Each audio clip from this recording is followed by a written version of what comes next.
तन में यदि कभी कोई रोग हो जाए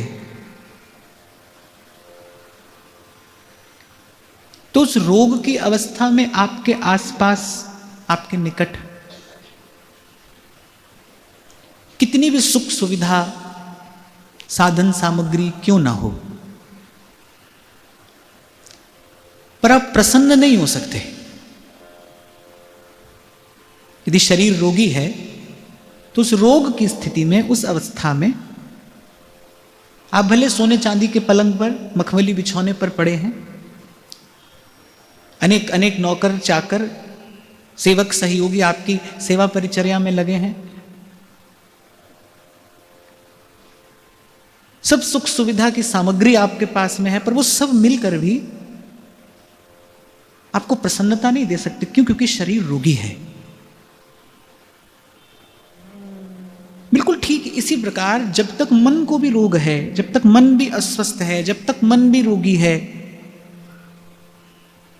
तब तक उस वास्तविक प्रसन्नता की अनुभूति असंभव है, नहीं हो सकती। प्रयास तो व्यक्ति करता है, और एक नहीं अनेक करता है। मनुष्य जो भी प्रयास कर रहा है, करता है, वो प्रसन्नता के लिए करता है, सुख के लिए करता है। तो प्रयास तो हम अनेक करते हैं, पर प्रसन्नता नहीं है। उसका एक ही कारण है कि मन रोगी है। एक और बात मैं यहां पर आपको निवेदन करूं कि प्रसन्नता की अनुभूति कभी भी तन को नहीं होती, प्रसन्नता की अनुभूति मन को ही होती है। इसलिए मैंने कहा जैसे जैसे शरीर रोगी हो तो रोग की अवस्था में तीव्र ज्वर हो तो क्या सुंदर और सुस्वादु व्यंजन पकवान अच्छा लगता है, रुचिकर लगता है? देखने की भी इच्छा नहीं होती। तीव्र ज्वर हो जाए, भूख मर जाती है ना, तो उस समय कितना भी सुस्वादु व्यंजन आपके सामने हो, आपकी देखने की भी इच्छा नहीं होगी, खाना तो बहुत दूर की बात है। ठीक ऐसे ही मन रोगी है और प्रसन्नता की अनुभूति कभी भी होगी तो मन को ही होगी, और रोग की अवस्था में, अस्वस्थ अवस्था में मन कभी प्रसन्न हो नहीं सकता, नहीं हो सकता। तो जैसे तन को रोग हो जाए तो डॉक्टर के पास, वैद्य के पास जाकर निदान कराना चाहिए। और बुद्धिमानी तो यह है कि किसी भी रोग को छोटा नहीं समझना चाहिए। किसी भी रोग को आप हल्के फुल्के में न लें। छोटा सा रोग भी बड़ी पीड़ा का कारण बन सकता है, बड़ा क्लेश दे सकता है। अगर रोग हाथ में आ जाए, पकड़ में आ जाए, फिर तो तुरंत वैद्य के पास जाकर उसका निदान कराना चाहिए, औषधि भी लेना चाहिए और पथ्य का सेवन भी करना चाहिए, और कुपथ्य से बच के भी रहना चाहिए। तो जब यह समझ में आ जाए कि भाई मेरा मन रोगी है, मैं कई बार आपसे कहता हूं, आप ये तो कहते हो मन नहीं लगता, मन शांत नहीं है, मन प्रसन्न नहीं है, पर आपको इसका विचार भी साथ ही साथ करना चाहिए, मन क्यों नहीं लगता, मन क्यों शांत नहीं है, मन क्यों प्रसन्न नहीं है। आप देखो, जो जो मन ने मांगा वो तो आपने दिया, थोड़ा दिया, अधिक दिया, देने का प्रयास किया, देने के प्रयास में लगे रहे आप। और मेरा जीवन है क्या? यही तो है, जो मन मांग रहा है उसको देने का प्रयास कर रहे हैं, उसको देने की चेष्टा कर रहे हैं। अभी तक तो भाई आपके मेरे जीवन की वास्तविकता यही है, जो मन मांग रहा है वो उसको देने का प्रयास कर रहे हैं।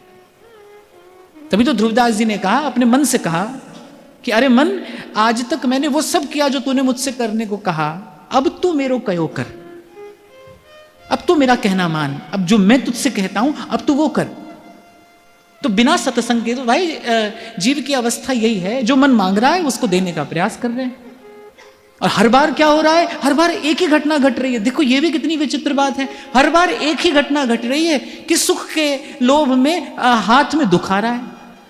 मैं कई बार आपसे पूछता हूं ना, कोई है ऐसा जिसने कभी जीवन में दुख पाने का प्रयास किया हो, जिसने कभी दुख पाने की चेष्टा की हो?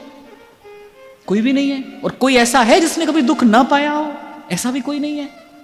सुख के पीछे भागते भागते दुख ही तो हाथ लगा। इसीलिए बुद्ध जनों ने, इसलिए बुद्धिमानों ने इस संसार को मृग मरीचिका कहा। रेगिस्तान में यहां दूर तक, जहां तक दृष्टि जाए, केवल रेत ही रेत होती है। यानी जब सूर्य की किरणें पड़ती है ना, तो दूर खड़े व्यक्ति को ऐसा लगता है जैसे थोड़ी दूर पर जल है। और जब व्यक्ति दौड़कर वहां जाता है, अब रेगिस्तान में किसी को प्यास लग जाए, जल ना हो, फिर तो मृत्यु निश्चित है। दौड़कर जाता है कि भाई वहां जल है, लेकिन वहां जाकर देखता है अरे यहां तो वही रेत है। जिस रेत पर मैं खड़ा था ये तो वही रेत है।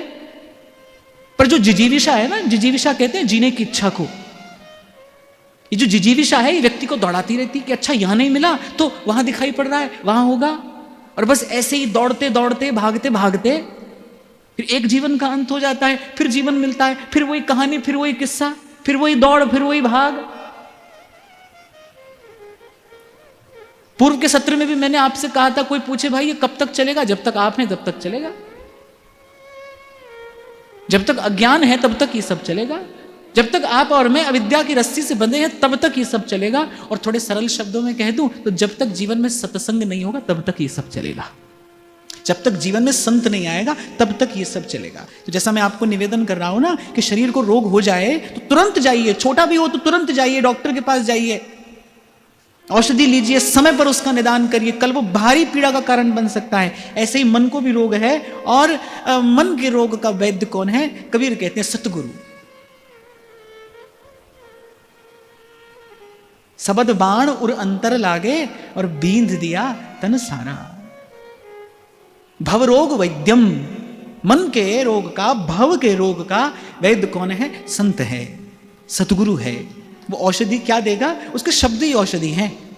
उसके मुख से जो निकलेगा ना, उसके मुख से निकला एक एक शब्द वो बस भव रोग की औषधि ही है, उसी से ये रोग दूर होता है। इसीलिए कई बार मैं आपसे निवेदन करता हूं कि भाई जीवन में जो भी पाया ना, जीवन में जो भी अनुभव किया वो बस संतों के शब्दों का आश्रय लेकर ही अनुभव किया।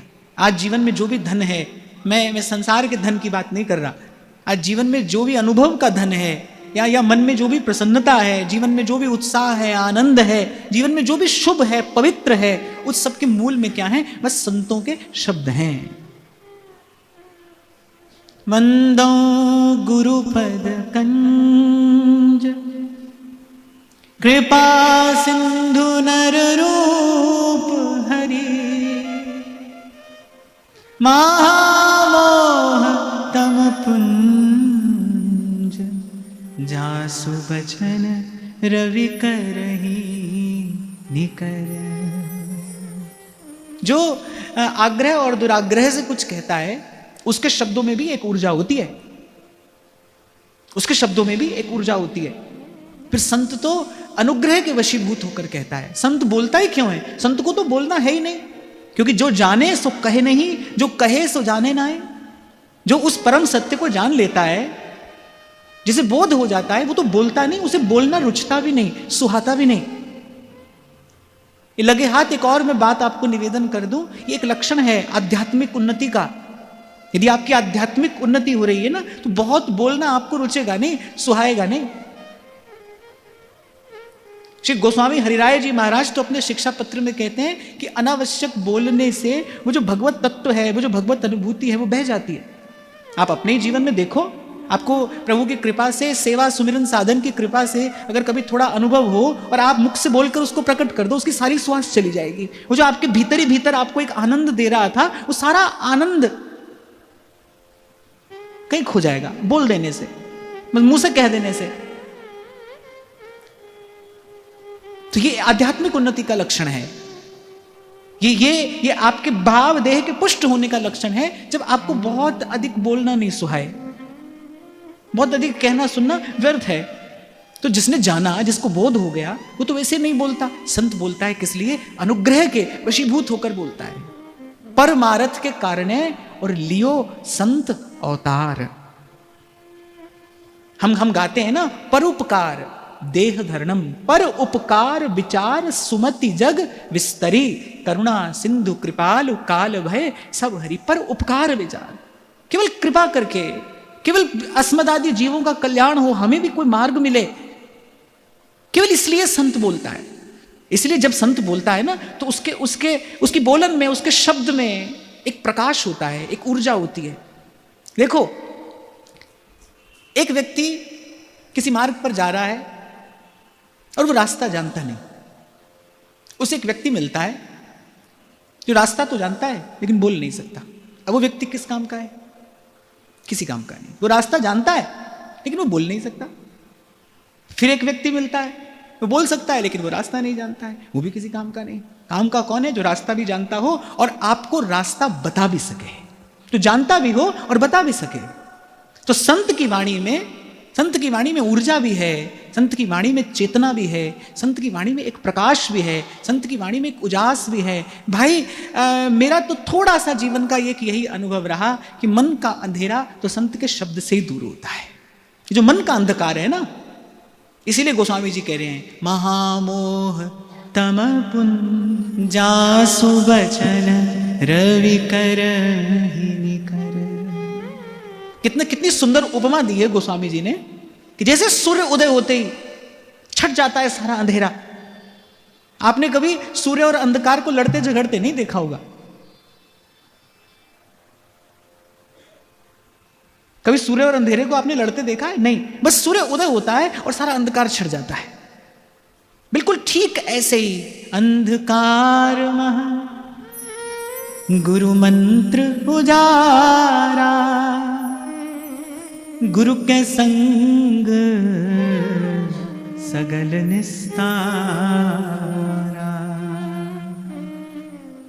ये जो महामोह का अंधेरा है, आपको स्मरण हो पूर्व के सत्र में हमने चर्चा की थी कि हमारे मन में अंधेरा है। अंधेरा किसका है? मोह का है। और सबसे घना अंधेरा किसका है? बस मोह का ही अंधकार सबसे घना है। इसीलिए हमारे महाप्रभु जी भी जब श्री यमुना जी की स्तुति करते हैं तो कहते हैं भजे कलिंद नंदिनी दुरंत मोह भंजिनी। महाप्रभु ने न काम कहा, न क्रोध कहा, न लोभ कहा, न कुछ और कहा। भजे कलिंद नंदिनी दुरंत मोह भंजिनी। पूर्व के सत्र में हम चर्चा कर रहे थे ना कि जय विजय ने जब सनकादिक से प्रार्थना की कि आपने हमें श्राप दिया, ये तो योग्य ही किया, हमने अपराध किया था आपका, पर हम पर इतनी कृपा करना, हम काम क्रोध लोभ के वशीभूत भले हो जाएं पर हम कभी मोह से ग्रस्त ना हो। मोह अर्थात भगवत विस्मृति। माया मोह सब भ्रम जंजाला, जात न जान्यो दुर्लभ काला। रविदास जी कहते हैं मोह अर्थात भगवत विस्मृति। मोह अर्थात कि अपने हित अहित का ही बोध ना रहे, रस्सी सांप दिखाई देने लगे और सांप को रस्सी समझकर आप उस पर पैर रख दें, इसे मोह कहते हैं। श्रीमद् भागवत के तृतीय स्कंध में जब भगवान कपिल और माता देवहूति का संवाद है, उसमें भगवान कपिल ने गर्भवास का वर्णन किया है। अगर आप कभी उसको पढ़ लें, पढ़ना चाहिए। महाराज जी स्वयं भगवान कपिल माता देवहूति से बताते हैं कि गर्भ में जीव किस प्रकार पीड़ा पाता है, कैसा क्लेश जीव को गर्भ में मिलता है। इसीलिए गर्भवास को नरकवास कहते हैं। और मैं कई बार आपसे कहता भी और स्वयं भी विचार करता हूं, सतत करता हूं कि देखो भाई, उस नरक से बाहर आने पर तो प्रसन्न होना चाहिए, पर जीव रोता है। क्यों? क्योंकि उस गर्भ में, उस नरकवास में भी उसे भगवान की स्मृति थी, वो भगवान को याद कर रहा था। पर संसार में आते ही भगवत विस्मृति हो गई, भगवान भूल गए। भगवान को भूलने से बड़ी कोई पीड़ा नहीं भाई। जीवन के जितने क्लेश हैं, उन क्लेशों के मूल में अगर कुछ है तो बस भगवत विस्मृति ही है। विपद विस्मरणम विष्णोः। भगवान भूल गए, भगवान याद नहीं आते, करने पर भी याद नहीं आते। संसार की याद, संसार का स्मरण सतत बना है, बिना प्रयास के बना है। भगवत स्मरण करने के लिए बैठो तो भी संसार का ही स्मरण है। ये क्या है? ये किसका परिणाम है? कितना सुनते हैं आप और मैं, कितना कहते हैं हम लोग, कहते सुनते भी जीवन में भगवत स्मरण नहीं हो पा रहा है, भगवत स्मृति स्थिर नहीं हो पा रही है। ये क्या है? ये इसके मूल में क्या है? ये कारण क्या है? इसका कारण मोह है। इसीलिए गोस्वामी जी कहते हैं मोह सकल व्याधिन कर मूला, तिनते पुनि उपजै बहुसूला। मोह सकल व्याधिन कर मूला। बोले जड़ है ये जो मोह है, ये जड़ है। बहुत चिंतन किया मैंने जब मैंने पहली बार ये प्रसंग पढ़ा ना कि जय विजय संकादिक से कह रहे हैं कि काम क्रोध लोभ के वशीभूत हम हो जाएं, हमें इससे भय नहीं है।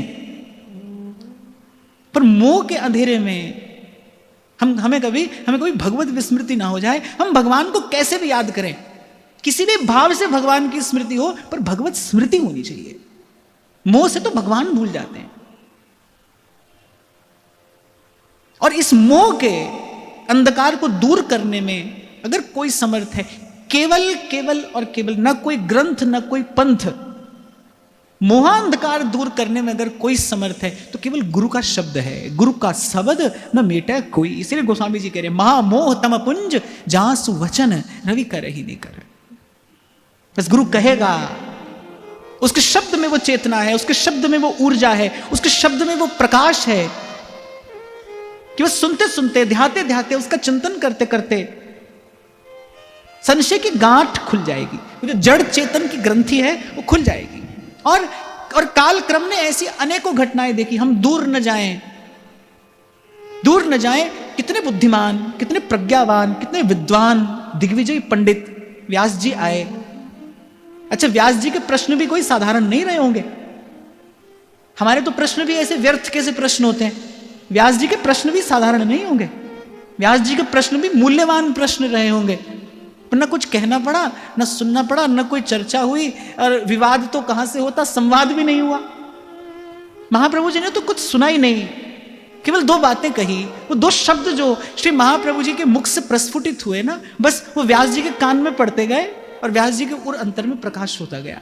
व्यास जी को लगा कि देखते ही देखते सारे संशय समाप्त हो गए। देखते ही देखते जैसे मेरे मन की गांठ खुल गई। कहत कबीर सुनो वही साधो, और मन का संशय भागा। मन का संशय दूर हो गया, संशय की निवृत्ति हो गई। तो जैसे वैद्य के पास जाओ तो कुछ तो वैद्य को देना पड़ता है ना, औषधि का कुछ तो मोल देना पड़ता है। ऐसे ही गुरु रूपी वैद्य के पास जो मन के रोग की औषधि है, उसको प्राप्त करने के लिए क्या चाहिए? प्रथम हृदय श्रद्धा जो करे। प्रथम हृदय श्रद्धा जो करे, ग्रहण करने के लिए जाइए, लेने के लिए जाइए, इसी विश्वास के साथ जहां से मैंने आज चर्चा में प्रवेश किया कि जैसे तन रोगी हो, अस्वस्थ हो, तो कोई भी सुख सुविधा साधन सामग्री आपको प्रसन्न नहीं कर सकती। ऐसे मन भी जब तक रोगी है, अस्वस्थ है, मन को प्रसन्नता की अनुभूति नहीं हो सकती। आप बाहर कितनी भी खींचातानी करते रहे, लेना देना करते रहे, खोना पाना चलता रहे, लेकिन मन प्रसन्न नहीं होगा, क्योंकि मन रोगी है, मन अस्वस्थ है। और मन के रोग को दूर करने के लिए गुरु के वचन रूपी औषधि ही चाहिए, और उसको प्राप्त करने के लिए आपको श्रद्धा का थोड़ा सा मूल्य देना होगा। प्रथम हृदय श्रद्धा जो करे। श्रोता सोई परम सुजान, सुनत चित रति करे। और मैं तो कई बार एक उदाहरण दिया करता हूं आपको, आप और मैं यहां पर बैठे चर्चा कर रहे हैं। कोई भी अवांछित सी ध्वनि आपको, मुझे, हम सबको असहज कर सकती है एक क्षण में। कोई व्यक्ति कुछ अवांछित शब्द बोल दे तो उसका शब्द क्या करेगा? एक क्षण में आपको, मुझे, हम सबको असहज कर देगा। इसका मतलब शब्द में शक्ति तो है। इसका मतलब शब्द की शक्ति जो है वो प्रमाणिक है, प्रत्यक्ष है। अब आप इस बात का विचार करो, एक साधारण से अयोग्य से व्यक्ति के शब्द में भी इतनी शक्ति है कि वो एक क्षण के लिए हम सबको असहज कर सकता है। फिर संत के शब्द में तो भगवदीय ऊर्जा है, उससे चेतना का उत्थान कैसे नहीं होगा? कैसे नहीं होगा? इसलिए ध्रुवदास जी कह रहे हैं, कहा ना होई सत्संग ते, देखो तिल और तेल, मोल तोल सब फिर गयो, पायो नाम फूले। मोल तोल सब फिर गयो। सुनते सुनते क्या होता है? कबीर कहते हैं, पहले ये मन काग था, करता जीवन घात। पहले मन कैसा था? काला, कौवे जैसा। और क्या करता था? करता जीवन घात। जीवन घात माने आत्मघाती था मैं। कबीर कह रहे हैं ये मन क्या करता था? आत्मघात, अर्थात अपनी हानि, जीवन की हानि। पहले ये मन काग था, करता जीवन घात, अब तो मन हंसा भया, मोती चुग चुग खा। अच्छा, कौवे का रंग कैसा? काला, और वो करता भी क्या है? जीवन घात करता है। अगर एक कौवे से हंस हुआ, हंस माने इसका वर्ण भी उज्जवल है और जिसका आहार भी बड़ा उज्जवल है, बड़ा पवित्र है, रहता भी कहां है? मानसरोवर में। उसके रहने का स्थान भी बड़ा पवित्र हो गया। अब जीवन में जो कुछ है शुभ है, मंगलमय है, पवित्र है। ये कैसे हुआ? बस गुरु के शब्द सुनते सुनते हो गया। ये सब कौतुक किसका है? ये सब कमाल किसका है? ये सब गुरु के शब्द का कमाल है। कहत कबीर सुनो भाई साधो, मन का संशय भागा, हरि रंग लागा रे माई, नाम रंग लागा, नाम रंग लागा माई, नाम रंग लागा। ये भाव मैंने आपको केवल इसलिए निवेदन किया कि हम यहाँ पर बैठकर संतों की वाणी का आश्रय लेकर भगवत चिंतन कर रहे हैं, ये चर्चा कर रहे हैं कि अपनी ओर से भी हमें कुछ लेकर बैठना है। क्या लेकर बैठना है? श्रद्धा। मैंने तो अपने जीवन में एक बार नहीं अनेक बार देखा कि कैसे संत बिगड़ी हुई बात बना देता है, बात की बात में बात बना देता है। और मैं तो आपसे कहता ही हूं, और आपको कहीं और न जाना हो, कहीं और न देखना हो तो मुझे ही देखिए। कहने वाले कहते हैं कि आपने पूर्व जन्म में बहुत पुण्य किया होगा, बहुत सुकृत किया होगा। भाई ना हमने देखा और ना हम जानते क्या पूर्व जन्म का सुकृत और क्या पूर्व जन्म का पुण्य। मैं तो कुछ नहीं जानता, मैं तो इस जन्म और जीवन की बात जानता हूं, और वो बात केवल एक है, भाई संतों की कृपा है, संतों का अनुग्रह है। ये जो है सब संतों का प्रसाद है, सिर्फ और सिर्फ संतों का ही प्रसाद है ये, और कुछ भी नहीं। इसके मूल में न मेरा कोई साधन है, न पुरुषार्थ है, न प्रयास है, कुछ नहीं, केवल इन संतों की कृपा है। तो इस बात में तो आप मेरी बात मान भी सकते हैं और इस अनुभव को भी प्रमाण मान सकते हैं। चेतना का उत्थान करा देते हैं संत के शब्द। और थोड़ी श्रद्धा हो तो फिर कहना क्या, फिर तो महत् संगस्तु अमोघश्च। नारद जी भक्ति सूत्र में बड़ा मूल्यवान सूत्र देते हैं। कहते हैं एक तो दुर्लभ है, मिलेगा नहीं, ऐसे आसानी से नहीं मिलेगा, सहजता से नहीं मिलेगा। अगम, और कह रहे मिल जाए तो कभी कभी महापुरुष मिल भी जाता है पर पहचान में नहीं आता। मैं कई बार आपसे कहता हूं ना, बहुत सरलता से कोई वस्तु मिल जाए ना तो हम उसका अवमूल्यन कर देते हैं, हम उसे बहुत सस्ता समझ लेते हैं। अच्छा, संत कैसा होता है? बड़ा सरल होता है। एक और बात मैं आपको कहूं, सरल होना सरल नहीं है, सरल होना सरल भी नहीं है और सरल होना साधारण भी नहीं है। हम लोगों के मन में, हम लोगों के चित्त में जो एक आकार प्रकार, जो एक आकृति हम लोगों के मन में बसी है ना, क्योंकि संत ऐसा होगा, संत वैसा होगा। संत तो भाई कैसा भी हो सकता है, संत तो कहीं भी हो सकता है, संत तो कैसा भी हो सकता है। क्या क्या सोचा था उन महात्मा ने जिन्होंने सदन कसाई के यहां से शालिग्राम की बटिया ले ली? क्या उन महात्मा ने कभी सोचा था कि इस कसाई ने नारायण को ऐसा रिझा रखा है कि इन्हें मेरे द्वारा किया हुआ षोडशोपचार पूजन भी अच्छा नहीं लगेगा, ये मेरे यहां पर सोने के सिंहासन पर नहीं बैठेंगे। विष्णु सहस्त्र नाम का पाठ कर रहे थे महात्मा, एक एक तुलसी दल निवेदन करते हुए बड़ी विधि से सविधि शालिग्राम भगवान की पूजा कर रहे थे। पूजा जैसे ही पूर्ण हुई, भगवान ने कहा ये सब तो बहुत अच्छा है, पर छोड़कर मुझे वहीं आओ, मुझे उसी के पास रहना है।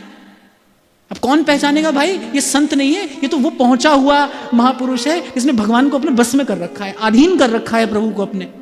आप एक बार उस दृश्य की कल्पना करो, दुर्गंध चारों ओर है मांस की, सूखे हुए मांस के लोथड़े पड़े हैं, और वो कसाई जानता भी नहीं है कि ये क्या है, ये काला सा गोल मटोल चिकना सा पत्थर, इसमें थोड़ी सी चमक है, पर अद्भुत बात यह है कि उसी एक पत्थर से वो सबको तोल देता है। उसे नहीं पता ये कौन है, महात्मा की दृष्टि पड़ती है जब उस दिव्य चिन्ह को देखा कि अरे शालिग्राम की बटिया है। हालांकि जो महात्मा सदन जी के यहां से शालिग्राम जी की बटिया लाए वो भी भक्त ही रहे होंगे, उनको भी मन में पीड़ा हुई होगी। आज हम भी कहीं भगवत विग्रह की अवज्ञा होते देखे तो हमको पीड़ा होती है ना, हमको लगता है भाई नहीं, इनकी सेवा की सुव्यवस्था होनी चाहिए। उन संत ने भी ऐसा ही सोचा होगा, पर वो कोई कहता है ना ये मेरी उनकी बातें हैं, या मैं जानूं या वो जाने, तो भाई संत तो कहीं भी हो सकता है, कैसा भी हो सकता है। तो नारद जी कह रहे भाई एक तो संत का मिलना दुर्लभ है, मिलेगा नहीं, मिल भी जाओ तो आप पहचानोगे नहीं। आजकल की कसौटी तो बड़ी अलग है, जिसके पीछे जितने चेला है बोले उतना ही बड़ा संत है। आजकल की कसौटी तो बड़ी विचित्र है, तो संत पहचानने में नहीं आता। हाँ, पर फिर नारद जी कह रहे हैं दुर्लभ है, यदि मिल जाए और फिर यदि आप उसको पहचान भी जाएं। अब पहचान जाओगे तो फिर तो उसकी बात में श्रद्धा हो जाएगी ना, फिर तो उसकी बात में श्रद्धा हो जाएगी, उसके वचन में विश्वास हो जाएगा। और कह रहे संत की बात में श्रद्धा और विश्वास हो जाए, फिर कह रहे अमोघश्च, फिर उसका मिलना व्यर्थ नहीं जाता। फिर तो भक्त संग छिन एक में देत भक्ति उपजाए। पर यहां मैं आपको एक बात अपनी ओर से निवेदन करूं कि सत्संग की कृपा से ही संत सुलभ भी होता है। नारद जी कहते हैं ना दुर्लभ हो, सत्संग की कृपा से ही संत सुलभ भी होता है, और सत्संग द्वारा प्राप्त विवेक से संत को पहचाना भी जाता है। सत्संग की कृपा से ही संत की पहचान भी होती है। हम अपनी साधारण बुद्धि से संत को नहीं पहचान सकते। और फिर एक और बात, जिसको ठाकुर जी छुपाए उसको कौन पहचाने? अपने संत को, अपने निज जन को, अपने प्रिय जन को तो श्री ठाकुर जी छुपा कर रखते हैं, दुबका कर रखते हैं। इसलिए अब मोहि भाव भरोस हनुमंता, विभीषण जी ने कहा कि ये मेरा भाव भी है और भरोसा भी।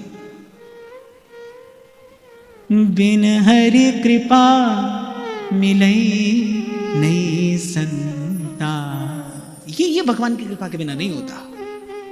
अब मोहि भाव भरोस हनुमंता, बिनु हरि कृपा मिलई नहीं संता। भगवान की कृपा के बिना संत नहीं मिलते। संत छिपा कर रखते हैं भगवान अपने, प्रभु अपने संतों को छिपा कर रखते हैं, दुबका कर रखते हैं, दृष्टि न पड़ जाए किसी की। बहुत सुंदर बालक हो ना, बहुत सुंदर, तो मां को भय रहता है भाई इसको किसी की नजर नहीं लग जाए, तो मां ऐसी किसी के भी हाथ में नहीं दे देती, दुबका कर रखती है, उसे छिपा कर रखती है, काला टीका लगा कर रखती है। ऐसे भगवान भी सब प्रयास करते हैं, अपने अपने प्राण प्यारे भक्तों संतों को छिपा कर रखते हैं, दुबका कर रखते हैं, भाई कुदृष्टि न पड़ जाए किसी की। ऐसा डोंगरे जी महाराज कहते थे।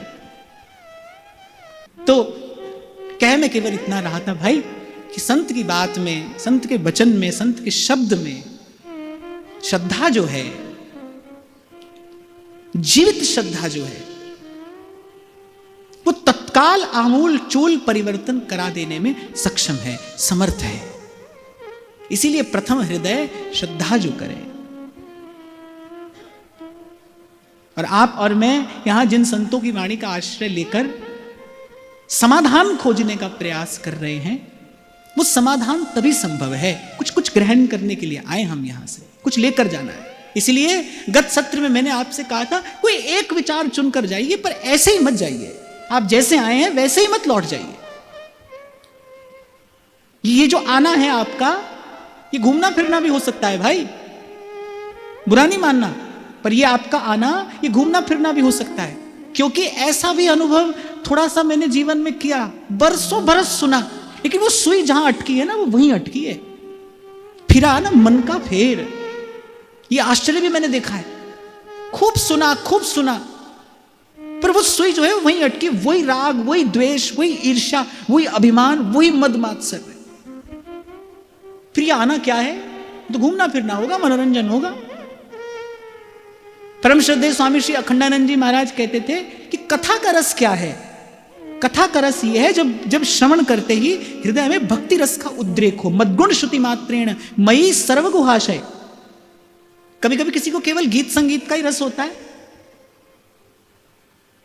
केवल वो इसीलिए आकर बैठता है। यद्यपि मैं कहता हूं कोई भी आए, कैसे भी आए, सत्संग में आना तो मंगलकारी है, पर हम यहां साधक जीवन को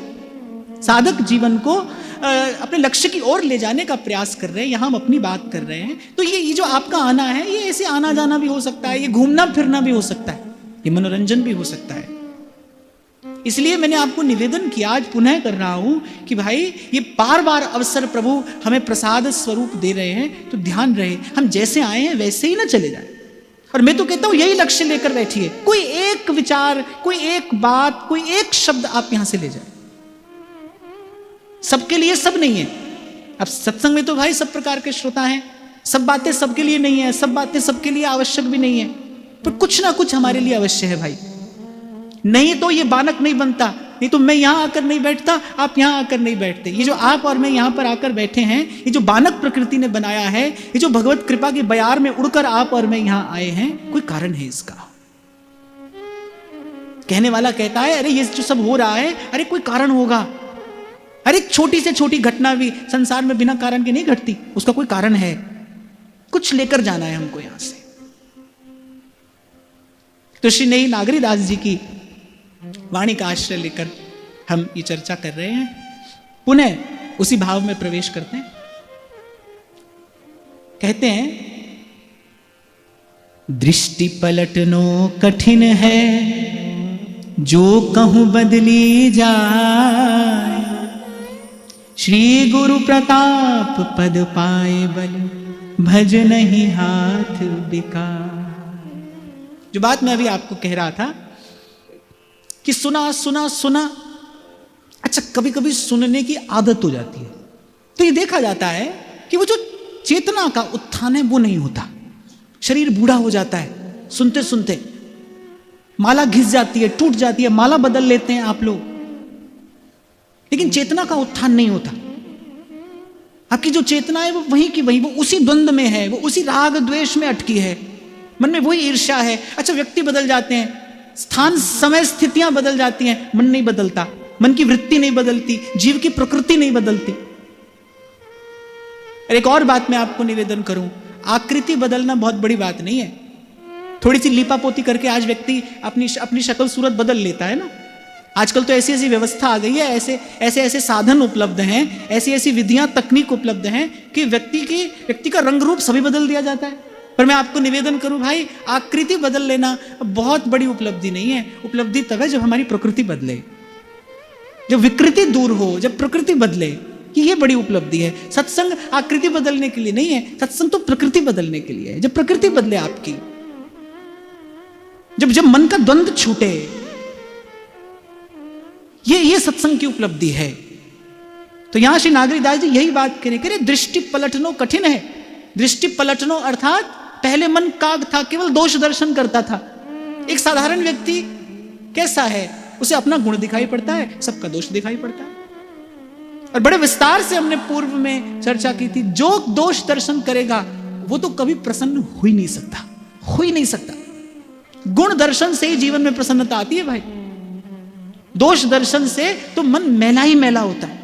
और मैं बड़ी विनम्रता पूर्वक की बात, क्षमा याचना पूर्वक ये बात आपको कह रहा हूं, मैंने देखे हैं कुछ लोग ऐसे, वो 1000 गुणों में भी एक दोष ढूंढ लेते हैं और फिर वो कहते हैं कि हम तो उड़ती चिड़िया के पर पहचान लेते हैं। उनका कहना यह है कि हम बड़े चतुर हैं, देखो हम कितने बुद्धिमान हैं, कैसी तीक्ष्ण हमारी दृष्टि है कि हम उड़ती चिड़िया के पर पहचान लेते हैं। वो 100 अच्छी बातों में एक बुरी बात खोज कर निकाल कर दिखा देंगे आपको। अभी कुछ दिन पहले की घटना मैं आपको बताता हूं। एक बड़ा दिव्य बालक और अद्भुत उसकी प्रतिभा, और वो कुछ संगीत सुना रहा था मुझे। और जैसा मैंने कहा कि दिव्य बालक और अद्भुत उसकी प्रतिभा, लोकोत्तर प्रतिभा, जिसको आप विलक्षण कह सकते हैं, अद्भुत माने जो केवल प्रभु के प्रसाद से ही संभव है। और खूब हम उसके संगीत का आनंद ले रहे थे। जब वो सब कार्य पूर्ण हुआ, मेरे साथ में एक व्यक्ति बैठे थे, वो कहने लगे, वो एक आध बार वैसे वो बेसुरे हो गए थे, छोटा सा बालक। और मैंने कहा कि विलक्षण उसकी प्रतिभा, माने बिल्कुल भगवान की कृपा से ही संभव हो सकता है वैसा वैसा गान, वैसा संगीत। और वो निकट बैठा व्यक्ति कह रहा है, बोले एक आध बार वैसे वो बेसुरे हो गए थे। अब मैंने मन में विचार किया, देखो ये होता है, सब गुणों में एक दोष देख लेना। और बुरा नहीं मानना भाई, आपकी मेरी हम सबकी दृष्टि ऐसी है, हम ऐसे ही हैं, हम यहीं खड़े हैं, ऐसी हमारी दृष्टि है। अपना गुण दिखाई पड़ता है, दूसरे का दोष दिखाई पड़ता है। यही बात श्री नागरीदास जी कह रहे, दृष्टि पलटनो कठिन है। और श्री नागरीदास जी ने तो इस भजन मार्ग में प्रवेश यही कहकर कराया, जब लग सहज न बदलई और फुरे न जहां तहां भाव, पंथ पावनो कठिन है कीजे कहा उपाव। जब तक स्वभाव में परिवर्तन ना हो, मैं बार बार आपको कहता हूं भाई, जो आप भजन करते हो ना, वो आपका बड़ा निजी विषय है, वो बड़ा आपका व्यक्तिगत विषय है। आपका व्यवहार कैसा है, आपके जीवन से कैसी खुशबू आती है, आपके आसपास रहने वाले लोग आपसे प्रसन्न हैं कि नहीं, उनके सुख का कारण आप बन सकते हैं कि नहीं बन सकते, किसी के साधक सहयोगी बने हैं जीवन में या नहीं। बाबा बुल्ले शाह एक बड़ी अच्छी बात कहते हैं, बुल्लिया जे तू कदे किसे दा फट नहीं सीता, माने अगर तूने कभी जीवन में किसी का अभाव दूर नहीं किया, कहते हैं बुल्लिया जे तू कदे किसे दा फट नहीं सीता, एवं फिर यही माला तू कख नहीं कीता। खूब घुमाई तूने माला पर, कुछ नहीं किया, अरे कुछ भी नहीं किया। तो यहां श्री नागरीदास जी कह रहे, दृष्टि पलटनो कठिन है। प्रबोधानंद सरस्वती पाद अपने श्री वृंदावन महिमामृतम में कहते हैं, बोले अपने स्वभाव को बदलना बहुत कठिन है भाई, सबसे कठिन। स्वभाव नहीं बदलता, जो मूल स्वभाव है आपका, जो आप लेकर आए हैं, जो संस्कारों का परिणाम है। स्वभाव क्या है? हमारे संस्कारों का परिणाम है। 3 प्रकार के लोग हैं संसार में, विषयी, साधक, सिद्ध, सयाने और त्रिविध जीव जग वेद बखाने। 3 प्रकार के लोग हैं। एक तो विषयी है, एक साधक है, एक सिद्ध है। अगर दूसरे शब्दों में कहें, कुछ ऐसे हैं जो तमोगुण प्रधान हैं, कुछ ऐसे हैं जिनमें रजोगुण की प्रधानता है, और कुछ ऐसे हैं जिनमें सत्वगुण प्रबल रहता है। अच्छा देखो, देखते ही व्यक्ति को पता चलता है, व्यक्ति को देखते ही उसका आभामंडल बता देता है कि इस व्यक्ति में किस गुण की प्रधानता होगी। तो जो स्वभाव है हमारा, वो हमारे संस्कारों का परिणाम है। संस्कार किसका परिणाम है? अब लगे हाथ, ये बात स्पष्ट करते हुए आगे बढ़ना चाहिए। स्वभाव संस्कारों का परिणाम है। संस्कार किसका परिणाम है ना? यहां मुझे आपको थोड़ा सा ठीक करना पड़ेगा। संस्कार हमारे कर्मों का परिणाम है। कर्म किसका परिणाम है? कर्म विचार का परिणाम है। विचार का परिणाम कर्म है। कर्म का परिणाम संस्कार है। संस्कार का परिणाम स्वभाव है। एक व्यक्ति ऐसा है, वो चींटी को भी नहीं मार सकता, और एक व्यक्ति ऐसा है, उसे मनुष्य की हत्या करने में भी देर नहीं लगती। देखने में दोनों ही एक जैसे हैं। किस बात का भेद है? संस्कारों का भेद है, स्वभाव का भेद है ना। स्वभाव के मूल में क्या है? संस्कार। संस्कार के मूल में क्या है? कर्म। कर्म के मूल में क्या है? विचार के मूल में क्या है? विचार के मूल में संग। इसीलिए महापुरुषों ने सब रोगों की औषधि बताई, सत्संग। सत्संग से क्या होगा? विचार की शुद्धि। विचार की शुद्धि से क्या होगा? कर्म की शुद्धि। कर्म शुद्धि से क्या होगा? संस्कार की शुद्धि। संस्कार की शुद्धि से क्या होगा? स्वभाव की शुद्धि। ये क्रम है। और आज के सत्र से तो आपको यही बात स्मरण रखनी चाहिए, इसको याद करके जाना है यहां से। ये जो आप कहते हैं ना कि भाई अब क्या करें, तो हमारा स्वभाव है, तो अमुक व्यक्ति का स्वभाव है। और सच कहा है भाई महापुरुषों ने, ये बुद्ध जनों का अनुभव है, स्वभाव नहीं बदलता। प्रबोधानंद सरस्वती पाद कहते हैं अपने मूल स्वभाव को बदलना बड़ा कठिन है, इसलिए धीरे धीरे बदलने का प्रयास करना चाहिए। मैं कई बार आपको उदाहरण देता हूं ना कि आप लहसुन की फली को गुलाब के इत्र में डुबो दो, वो गुलाब की खुशबू तो ले लेगी लेकिन अपनी दुर्गंध नहीं छोड़ेगी। वो उसका मूल स्वभाव है, उसको बदलना बड़ा कठिन है। स्वभाव हमारे संस्कारों का परिणाम है भाई। संस्कार बनते हैं कर्म से। आप जैसा कर्म करेंगे वैसी ऊर्जा आपके चारों तरफ एकत्रित होती चली जाएगी, उसी दिशा में वो आपको धकेलेगी। ध्यान रखना, एक सत्कर्म दूसरे सत्कर्म की ओर ले जाएगा, एक अनुचित कर्म दूसरे अनुचित कर्म की ओर ले जाएगा। आज तो एक नया फैशन देखने में आता है, साल भर छल कपट करो, बोले साल में एक आध बार कथा करा लेंगे तो बैलेंस हो जाता है सब। ऐसा नहीं होता है भाई, ये आपके मेरे हाथ का खेल नहीं है। ये नियंत्रण किसी और के हाथ में। कर्मण्येवाधिकारस्ते मा फलेषु कदाचन। ये अधिकार तो किसी और के पास में है। ध्यान रखना, एक सत्कर्म दूसरे सत्कर्म की ओर ले जाएगा। आपको याद हो, गत सत्र में मैंने आपसे कहा था कि महाराज जी की वो बात मुझे बहुत अच्छी लगी, आज का जो भजन है वो कल भजन कराएगा, कल का भजन फिर भजन कराएगा। और आज यदि आपने कुछ अनुचित किया है तो ध्यान देना, आपने एक शक्ति अपने चारों तरफ ऐसी एकत्रित कर ली है, वो आपको धकेलेगी उसी ओर, फिर धकेलेगी। और आपके मेरे, ये हम सबके जीवन का अनुभव है भाई। बहुत बार ना चाहते हुए मन चला जाता है वहां जहां उसे नहीं जाना चाहिए। बहुत बार ना चाहते हुए भी हमारे हाथों से हो जाता है वो कर्म जो नहीं होना चाहिए। उसका कारण क्या है? क्योंकि हमने पूर्व में कभी भूल किया। भूल का परिणाम ये शूल है।